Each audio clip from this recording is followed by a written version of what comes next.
Hello friends, cooking recipes में तमारुं स्वागत है। अमारी चेनल में तमे नवा आव्या होय ने हजी सुधी चेनल ने सब्सक्राइब न करी होय तो सब्सक्राइब करजो, लाइक करजो और शेर करजो। तो चलो आपणे बनाववानुं चालू करीशुं। तो अहींया आपणे दाल फ्राय बनावीशुं। तो अहींया मैं 250 ग्राम तुवेरनी दाळ लीधी छे अने 60 ग्राम मोगल दाळ लीधी छे। आ तमारे कोईपण वाटकीनो अथवा तमे माप सेट करी शको छो। तो मैं 250 ग्राम तुवेरनी दाळ अने 60 ग्राम जेटली आपणे मगनी दाळ लीधी छे। तेने 2-3 पाणीथी आपणे वॉश करी लेशुं अने एकदम सारी एवी धोई अने आपणे 15 થી 20 मिनिट सुधी आपणे एने पलाળી राखीशुं। अने आ दाळ एकदम आपणे एक विसलमां ज आपणे करवानी छे, वधारे सड़वा देवानी नथी, केम के आपणी दाळ छे ते एकदम सरस एवी पलળી जशे। एटले 1 થી 2 विसल तमारे हार्ड होय तो 2 विसल तमारे करवानी। अने आ दाल फ्राय छे ते एकदम दाळ भातनी दाळ जेवी आपणे राखवानी नथी। अने अहींया मैं बासमती राइस में 1 कप जेवा लीधा छे, तो 250 ग्राम जेटला। एटले एने 15 થી 20 मिनिट जेवा मैं अगाउथी पलाળી अने राखेला छे। तो आपणे एने पण सारी रीते बनावी लेशुं।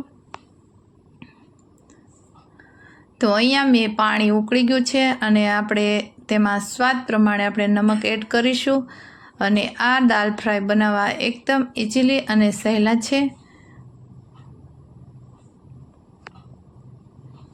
जो तमे पहली वार बनावता होय तो पण आपणे एकदम सरस अने सारा बने छे।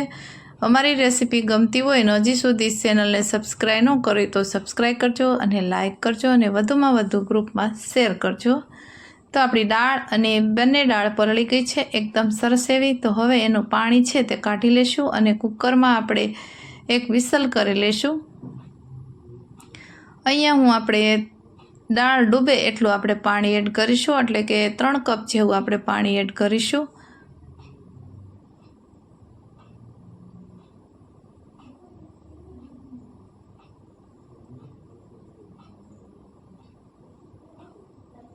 તો હવે આપણે દાળ એડ કરીશું અને ઉનાળાની ઋતુમાં હલકું એવું આપણે જમવાનું ભોજન મળી જાય તો બીજું કશું જ જોતું નથી હોતું। સાંજના સમયે તમે આ દાળ ફ્રાય એકદમ સરસ એવા રોટલી કે પરાઠા સાથે પણ તમે સર્વ કરી શકો, એટલું સરસ એવા બને છે દાળ। તો હવે આપણે કુકરમાં એડ કરીશું અને સ્વાદ પ્રમાણે આપણે નમક એડ કરીશું।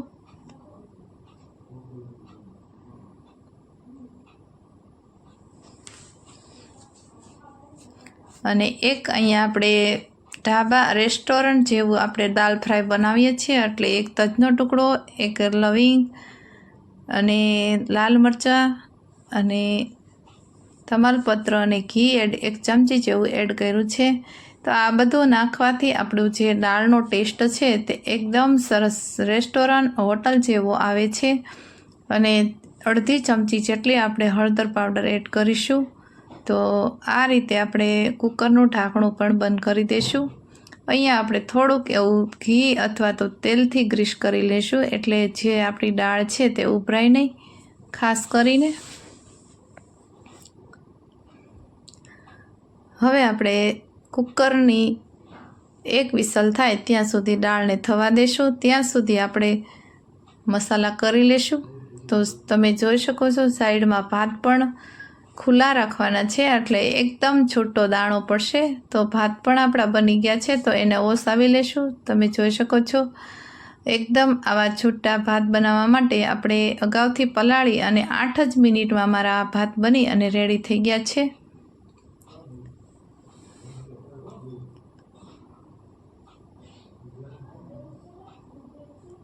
तो आ रीते तपेलीमांथी आपणे काणावाळा वासणमां आपणे ओसावी लेशुं भातने। हवे जे वधारानुं पाणी छे ते बधुं નીકળી જશે અને હવે આપણી દાળ પણ આપણી બફાઈ ગઈ છે।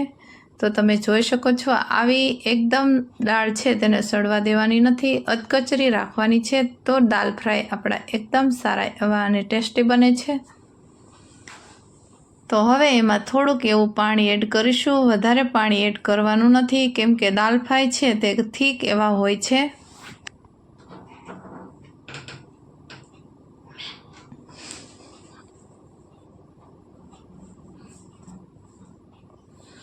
હવે આપણે અહીંયા મેં સ્ટીલની પેન લીધી છે અને એમાં 2 ચમચા જેટલું મેં તેલ એડ કર્યું છે અને હવે એનો વઘાર કરી લઈશું આપણે દાલ ફ્રાયનો.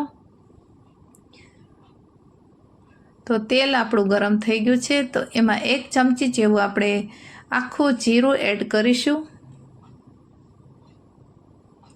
અને અડધી ચમચી જેવી આપણે હિંગ એડ કરીશું, એટલે દાલ ફ્રાયમાં એકદમ સારો એવો ટેસ્ટ આવશે.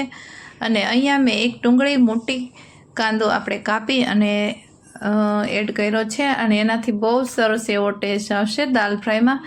હોટલ અને ઢાબા સ્ટાઇલ બનાવીએ ત્યારે આપણે ડુંગળી તો નાખવી જરૂરી જ છે. ડુંગળી નાખવાથી આપણો ટેસ્ટ સારો એવો આવે છે. અને ગેસની આંચ અહીંયા મેં હાઈ રાખી છે, એટલે આપણે ડુંગળીને આ રીતે ફ્રાય કરતી વખતે હલાવતું રહેવાનું, નહીંતર આપણા કાંદા છે તે બળી ન જાય તેનું ખાસ ધ્યાન રાખવાનું છે. હવે એમાં થોડાક આપણા કાંદા બ્રાઉન જેવા થઈ ગયા છે એટલે એમાં મસાલા કરીશું.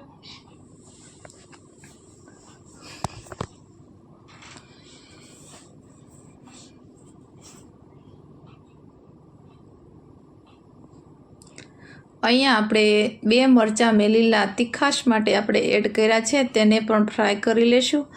અને હવે આપણે મસાલા કરીશું.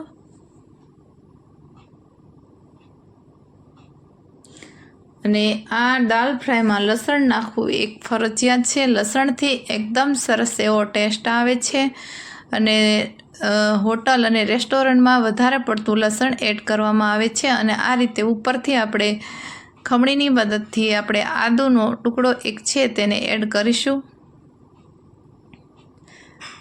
આ રીતે તમે લસણ, આદુ અને લીલા મરચાં, કાંદા અને આ બધું બરાબર મિક્સ કરી અને એને થોડીક 1 મિનિટ જેવું આપણે સાતળી લઈશું.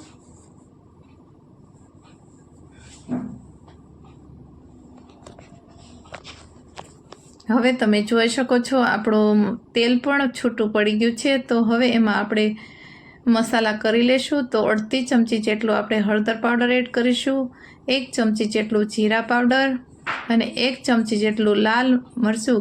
અહીંયા મેં કાશ્મીરી મરચું લીધું છે, તમે સાદું પણ લઈ શકો છો. તેનાથી કલર એકદમ સરસ એવો શાક, દાળ, ભાતમાં સરસ એવો આવે છે. અને એક અહીંયા મોટું ટમેટું છે તેને ઝીણું ઝીણું ચોપ કરી લીધું છે, તો એને પણ આપણે એડ કરી દઈશું.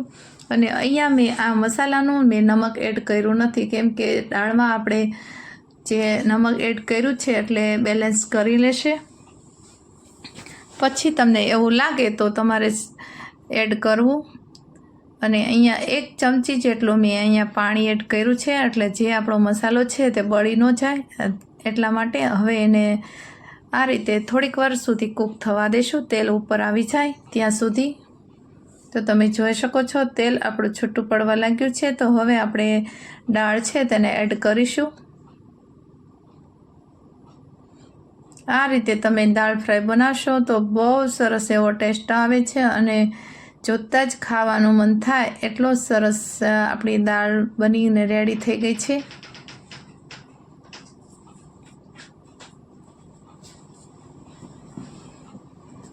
આ રીતની દાળ હોવી જોઈએ, બહુ બફાવા દેવાની નથી દાળને.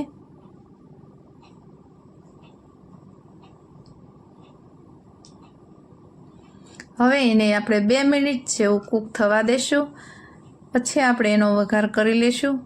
તો અહીંયા ત્યાં સુધી દાળ આપણી ચડી જાય ત્યાં સુધી સાઈડમાં આપણે જે રાઈસ છે તેનો વઘાર કરી લેશું. તો અહીંયા તેલ પણ ગરમ થઈ ગયું છે. તો અહીંયા 2 ચમચી જેવું અમે જીરું આખું એડ કર્યું છે. તો તે જીરું ફૂટી જાય એટલે આપણે ભાત એડ કરીશું. તો આ રીતે ભાત આપણા છૂટા છૂટા છે. અને અહીંયા જીરા રાઈસમાં આપણે બાસમતી ભાત મેં અહીંયા લીધા છે. તમે સાદા પણ લઈ શકો છો, પણ બાસમતી ભાત હોય તો જીરા રાઈસ ખાવાની ખૂબ જ મજા આવે છે અને સારો પણ ટેસ્ટ લાગે છે. તો આ રીતે તમે ભાત બનાવશો તો સરસ એવા બને છે. અને આ ભાત છે તે 7 થી 8 મિનિટમાં કૂક થઈ જાય છે. હવે આપણે એમાં તમે વટાણા પણ એડ કરી શકો છો, ફ્રોઝન, અને લીલા ધાણા પણ એડ કરો છો. મારી પાસે લીલા ધાણા છે એટલે હું એડ કરીશ અને ગાર્નિશ માટે. અને હવે આપણા ભાત પણ રેડી થઈ ગયા છે. તો હવે એક વઘાર્યું લીધું છે, તેમાં મેં અહીંયા 2 બટરની ટુકડા લીધા છે તો બટર એડ કરીશું અને બટર પીગળી જાય ત્યાં સુધી આપણે એને થવા દઈશું।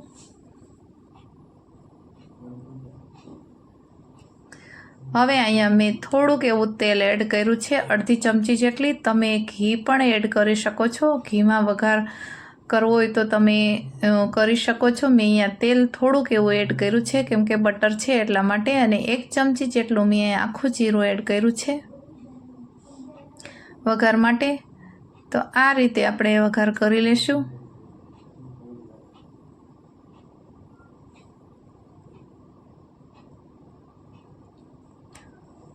હવે આપણે જે લસણ ઝીણું ઝીણું ચોપ કરેલું છે તેને પણ એડ કર્યું છે। આ દાળ ફ્રાયમાં લસણ એડ કરવાથી ખૂબ સારો એવો ટેસ્ટ આવે છે।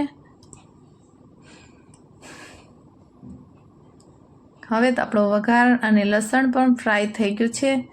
તો હવે એમાં આપણે લાલ મરચું પાવડર 1 ચમચી જેવું એડ કરીશું, આખા મરચાં। તેને પણ કૂક થવા દઈશું 2 મિનિટ જેવું।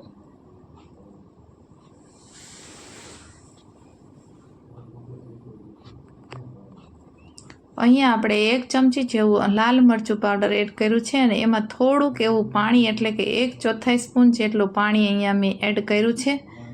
તેને પણ આપણે બરાબર મિક્સ કરી લેશું અને હવે જે દાળ બનાવી છે તેની ઉપર એડ કરીશું વઘાર।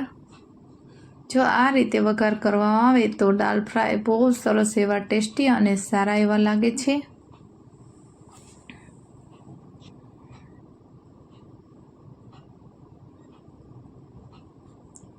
હવે આપણે ઉપરથી લીલા ધાણા છે તેને ગાર્નિશ કરીશું।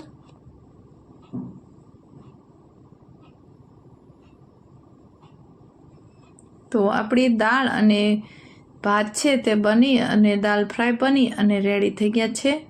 તો હવે આપણે એક બાઉલ આપણે લઈશું, એમાં એડ કરીશું।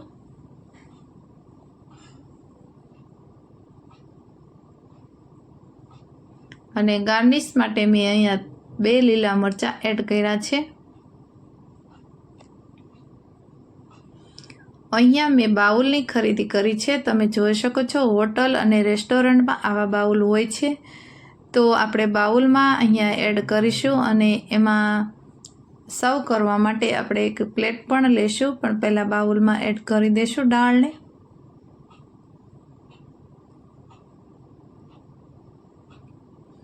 તો આપણી દાળ પણ એક બાઉલમાં ભરી લીધી છે અને આ રીતે આપણે ભાત પણ તમે જોતાં જ ખાવાનું મન થાય એટલા સરસ આપણા ભાત રાઈસ બનીને રેડી થઈ ગયા છે। તો આ રીતે તમે બનાવશો તો સરસ એવો ટેસ્ટ અને સારા એવા બને છે। અહીંયા આપણે થોડીક નાની નાની બાબતોનું ધ્યાન રાખીશું તો સરસ એવા ભાત અને દાળ બંને બનશે।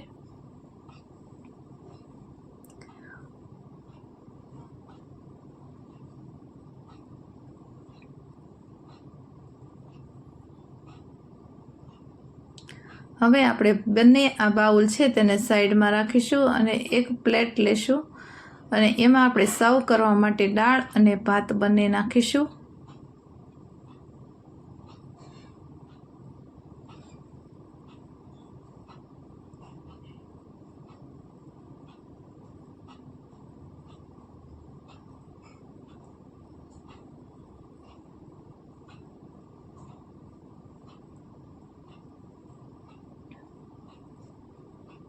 તો તમે જોઈ શકો છો આપણી દાળ પણ એટલી સરસ બની અને રેડી થઈ ગઈ છે। તો હવે આપણે સર્વ કરીશું।